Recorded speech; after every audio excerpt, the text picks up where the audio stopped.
Welcome, this is Josh Rees with Mile High Church in Lakewood, Colorado. Thank you for tuning in to our podcast today. For more information about our church, please visit our website, milehighchurch.org.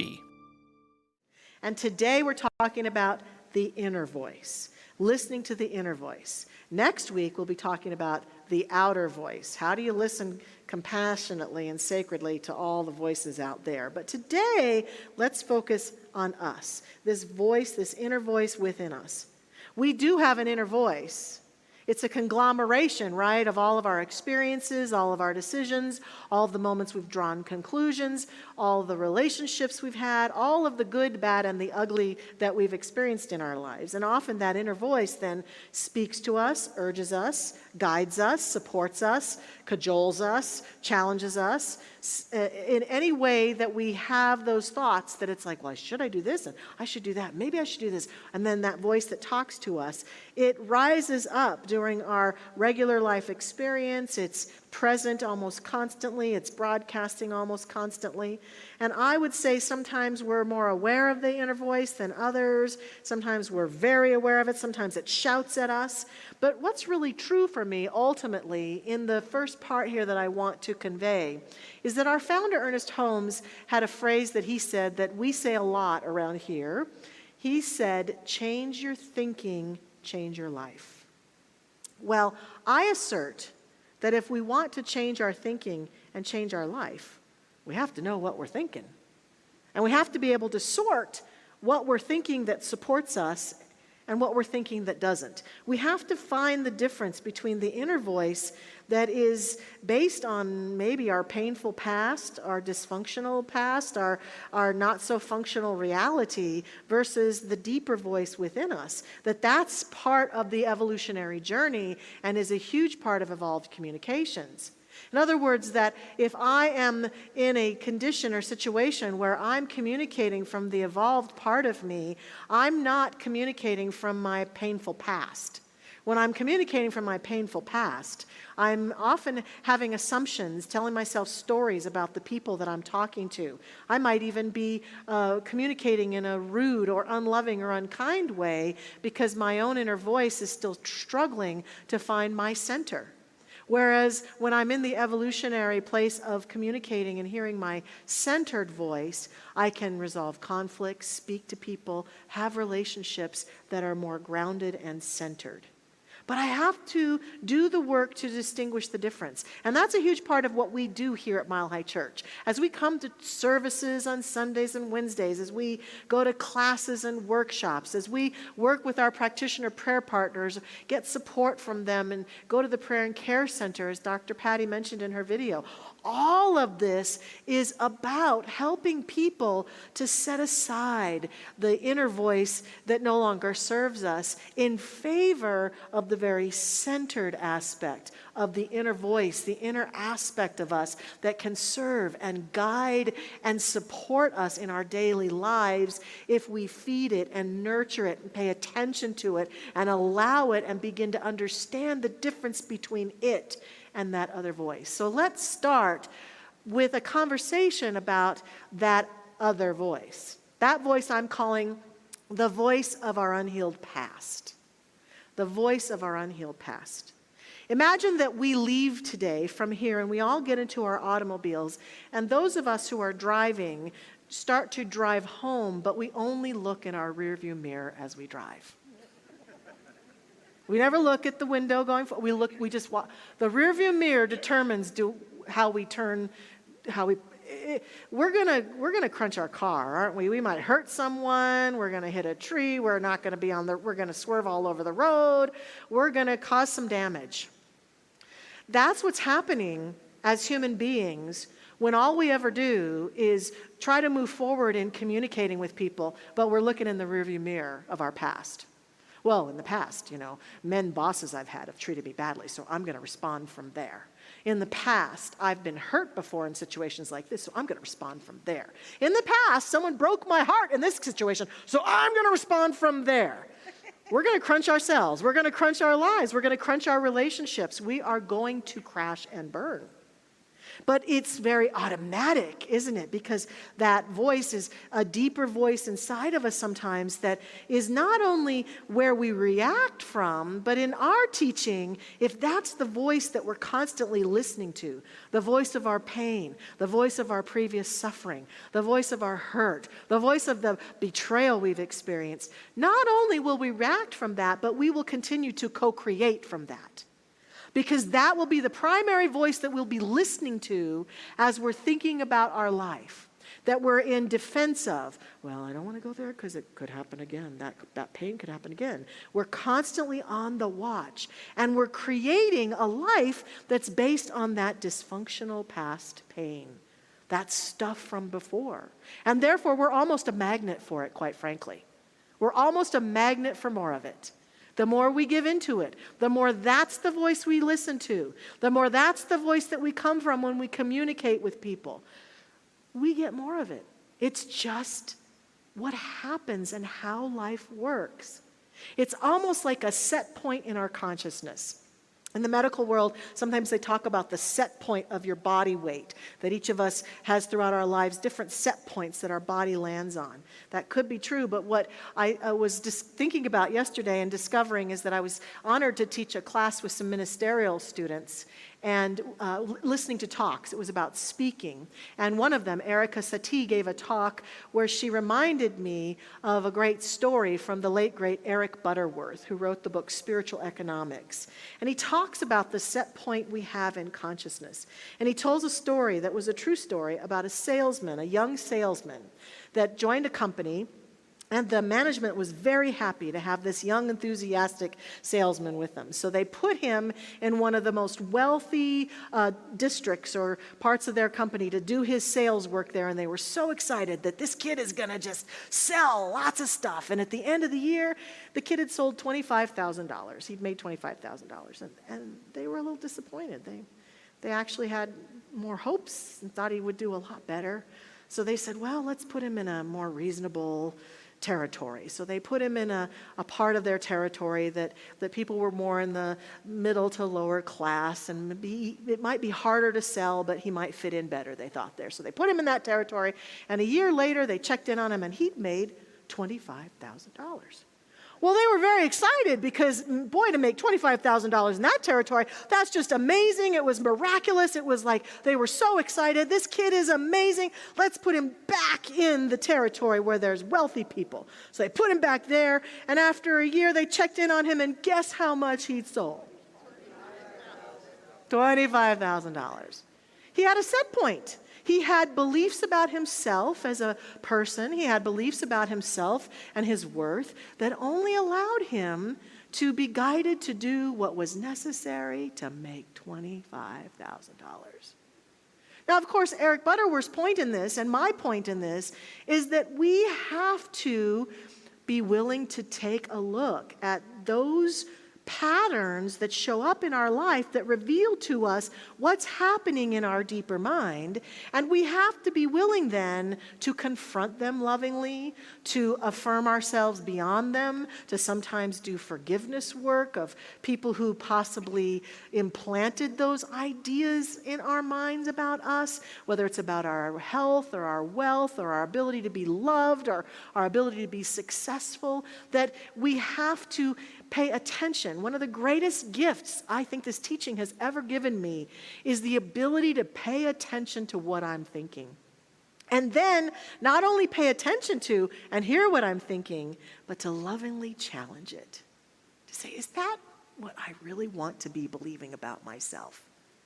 Is that idea really going to serve me in having the life I want to live and in going out and serving other people? Because I don't think it is, and I think it's time for me to give it up. And then get about doing the work that I need to do to give it up. That's been a huge part of my growth and a huge part of what we can do to grow ourselves. Once we begin to clear some of that away, what can begin to happen then is that we begin to go beyond the voice of our unhealed past and begin to hear the voice of our higher self. I believe the voice of our higher self is the aspect of us that is connected to the all that is. The voice that can guide us profoundly and powerfully through this life in making decisions, in communicating, in making choices, in prayerfulness, in building our future, what we want to really be thinking about ourselves. But here's the thing about that voice. Part of the distinction we have to make is that we have to understand that this voice will always speak to us very kindly and lovingly. So here's one way to distinguish between the voice of the unhealed past and the voice of the higher self. The voice of the higher self will never say, "You idiot, you're going the wrong way." It will never say, "What's wrong with you, stupid?" It will never say, "Cut it out. You're crazy. It will never cajole us. It will never belittle us. It will never be angry with us. It will never be critical of us. It will never be the voice that is mean to us or forceful to us in any way, shape, or form. It might be energetic. It might be run if I'm in danger. It might be go left now if I need to go left now. It might be don't get on that plane. It might be a strong, intentional voice, but it will never be critical. That's one way to know. Anytime there's a voice in our head that is calling us names or doing any of that other stuff, that's the voice of the unhealed past. That's the voice of your mother or your grandmother or someone who was tough on you that we take on and that we use to manage ourselves, but it's not the clearest voice, and we must beware of following its directions. But the voice of our innermost self will always be clear. But I do have to also say, I need to be honest about this. The voice of our highest self will sometimes challenge us into things that aren't so perfect. We think, sometimes one of the reasons some of us have abandoned the voice of our highest self is that we think the voice of the highest self should always be the voice of like puppies and rainbows and happiness. But we, as human beings, come here to grow and evolve. The voice of our highest self can lead us into challenges. It can say, yeah, that's the right guy, go for it.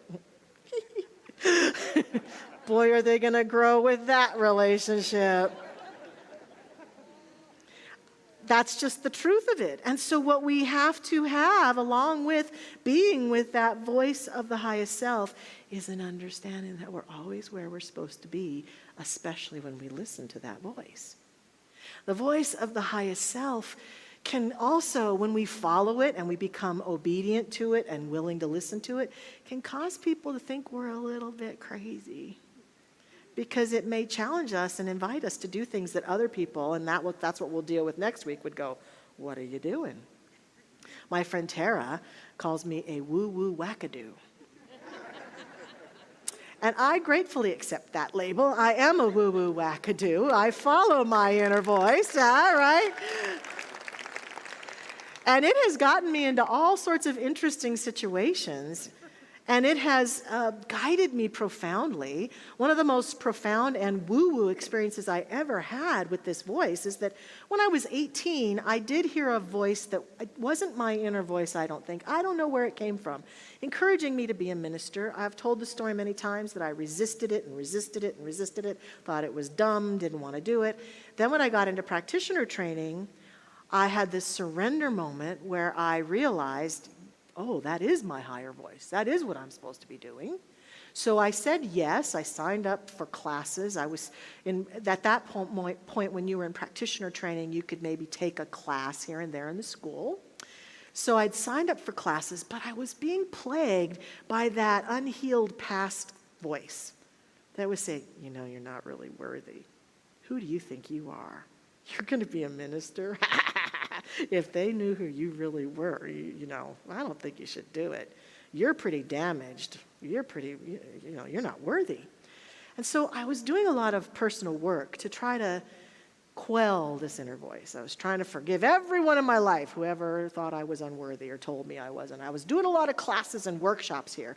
There was a workshop that I heard about that was going to be in Huntington Beach with Jean Houston. whom I love and adore and admire greatly. And I felt guided to go to that workshop. So I signed up for the workshop. I flew to Huntington Beach. It was in this big, huge shishi Hilton hotel right on the coast. And when I got there for this week-long workshop with Jean, there were a number of luminaries who had also signed up for the workshop. Louise Hay was there. Mark Victor Hansen, Chicken Soup for the Soul guy, was there. A number of ministers in our New Thought movement that I admired greatly and would soon become my colleagues were there. I had no clue what I was getting into, but I was like, wow, cool people are here. And I went into the workshop, and here's what the workshop was. Jean had us, for the first half of the week, exploring the life of Buddha. Now, this was not an intellectual, let's talk about Buddha, or let's meditate on the Buddha. No, this was a put you into groups, break you up, and have you go all over the hotel and live out the awakening moments of Buddha. Pretend that you're sitting under the Bodhi tree and feel the enlightenment that comes. And so for the first week, we were scattered all over the hotel, in the lobby and at the pool and everywhere, meditating, which some of the other people thought was a little strange. But then the second half of the week, we were living out the life of Jesus. From the moment that he was baptized by John the Baptist, which we were baptizing each other in the swimming pool, and at one point going through the hallways, carrying our crosses through the lobby of the hotel. And these poor Shishi Hilton people were like, what the heck are these guys doing? It was very, very different. I didn't know what to make of it. It was kind of interesting and fun, but I started having these dreams at the end of the workshop. These dreams were of this woman. She was white-haired. I'd never seen her before, but she was coming to my dream every night, and she would lecture me about how I was worthy, how it was time, how I needed to be a minister, that it was my path, that I should accept it every single night. I came home here. I was living in an apartment just a few blocks from here, and I'm having these dreams every night. And I'd wake up every day going, okay, but who are you, lady? I don't know who this lady is. And I went to a class that was being taught by Dr. Kathy Vogt. It was about Ernest Holmes and his life and times. She hands me the workbook. I open the workbook. There's a picture of the lady. A little white-haired older lady. And I looked up with big eyes. I felt this chill go through me, and I said to Dr. Kathy, who's this woman? And she said, that's Ernest Holmes' mother, Anna. I'm getting a chill right now as I'm telling you the story. It was so, there she is. There's a picture of sweet little Anna Holmes. It was so woo-woo wackadoo. But I think it also was my higher self calling me to the truth. So our higher self connected to the all that is, the synchronicity of everything that has ever been, ever was, ever shall be, speaks to us in our dreams. It speaks to us in our meditations. It speaks to us in these flashes of awakening. Our job is to accept that this is the truth of who we are, to listen to it and begin to allow it to support and guide us. I don't think it's that different than the third voice within us, which is the voice of the divine. The voice of the divine and our highest self, I believe, are one, and we have access always to the voice of the divine, to that which we call God or Spirit or the infinite. We know that luminaries throughout the ages have heard very profoundly from the voice of God. Moses, hearing the voice of God, guiding him to go free his people, who was a little bit unsure about the voice and sometimes wanted to listen more to Aaron's voice than his voice, but eventually began to listen profoundly and do what was called of him to make a huge difference in the world. Jesus, who listened throughout his life to the voice of God, to the presence of God, that even guided him towards the manifestation of his transition beyond this earth plane, was so obedient to listen to that voice. That voice that God is as us guides us, especially as we clear away the clouds of the part of us that is constantly listening to our past. Ernest Holmes says to us in this thing called you, the Spirit is happy, whole, free, filled with joy, eternal in its existence, and can provide you with everlasting expansion. All your highest hopes and dreams have come from it. The echo of its being is in your intellect. The voice of its unspoken word is in your mind. The feeling of its light and life is in your heart. The emotion of its imagination is in your soul. When we start to give more to that, more energy, more listening, more attention, more awareness, we are clear about what is ours to do. I saw a meme this week on the Facebook page of Reverend Michelle Medrano here at Mile High Church that said, some things don't need prayer, they need discipline. God already told you what to do. You're just procrastinating. I think that's often the truth. So here are 5 things that we can do to listen to our inner voice, to really access it this week. The first one is silence.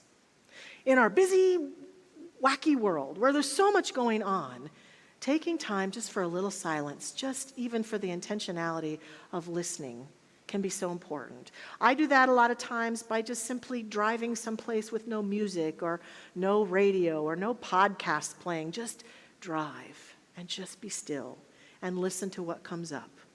Silence is important for those of us who truly want to start listening to our inner voice. Some people say, well, silence is creepy. I don't like it. I think that's partly because when we're in that silence, we sometimes do feel the deep, profound energy of that deeper voice within us, that higher self speaking, and we don't always know what to do because we're afraid it's a little woo-woo wackadoo. But I'm telling you, silence is worth that woo-woo. And so just having a little bit of silence every day can be such a gift. The next one, of course, is journaling, writing in a book someplace, just opening, especially allowing ourselves, if we're looking for guidance, to ask questions. I'm thinking about taking this new job. What do we think of this? And just writing what comes out. I feel called to quit my job and move into my own business. Is that a good idea? And just write what comes out without editing it, just letting ourselves just write, and then allowing ourselves to see what we have witnessed coming forth through us. It's very safe because we don't have to do it necessarily, but we get to listen to it.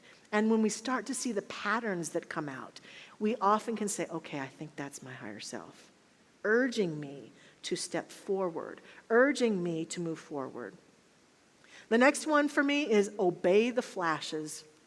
As I'm growing older and more independent and free-thinking, I admit I'm not always the most obedient person on the planet. But I've come to say to myself, look, my guidance is important to me. So the flashes that come to me, I will make note of, I will write them down, and I will be obedient, even if they seem insignificant and minuscule. To drive home from church today, get in my car and start going a certain direction and have that inner voice go a different way today. Okay, I will be obedient to that. I don't even know sometimes that it made any difference or that it was important, but it's important that I simply say, okay, I'm listening, I hear you. Just like in any important relationship, if you love someone and they're asking you to listen to them and you constantly put your hand up and don't listen to them and won't even acknowledge what they're saying or really be with them, you're going to possibly face losing the relationship because we want to be heard. Well, our inner voice, our deepest self, is constantly speaking to us in those flashes of inspiration. Sometimes that's the first way it communicates to get through that voice of this dysfunctional past, of the unhealed past. So those of us who will listen to those flashes and go, okay, I'll do that. I won't go that way. Okay, I'll call that person. Okay, I'll write that note. Okay, the more we listen and are obedient, the more we get it. The more it breaks through, the more it becomes our reality.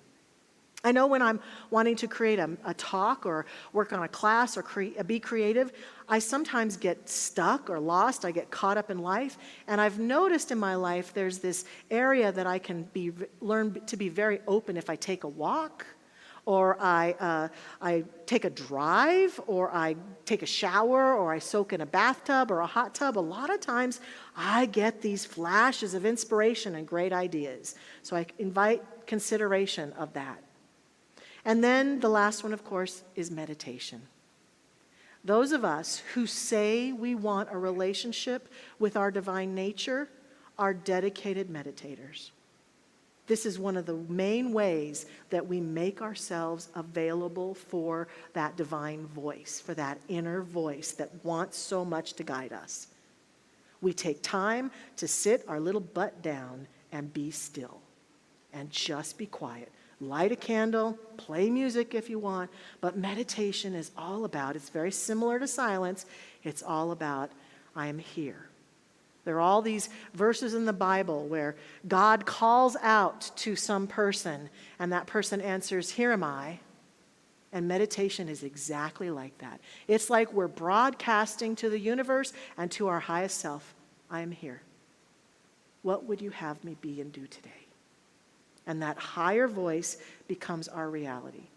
In the absence of these things, we will be tempted for the rest of our lives to be guided by the voice of our unhealed past. I'm urging us this week to practice one or all of these and feel the difference that being guided from that inner voice within can make on our behalf. Please join me as we pray now. Together, recognizing the power and the presence of the divine light and life that is absolutely expressing itself, singing its song, reverberating through this universe.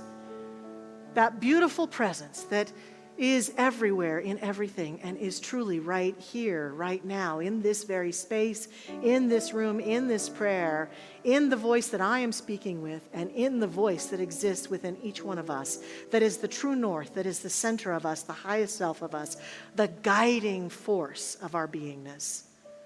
I accept and affirm in this prayerful moment that each one of us is inspired this week to go forth hearing that deep voice, allowing that deep inner voice to be a guiding source and force in our lives, in small ways, in big ways, in important ways, in ways that truly serve us, uplift us, and allow us to live our greatest life in communication and love with all beings whom we come in contact with.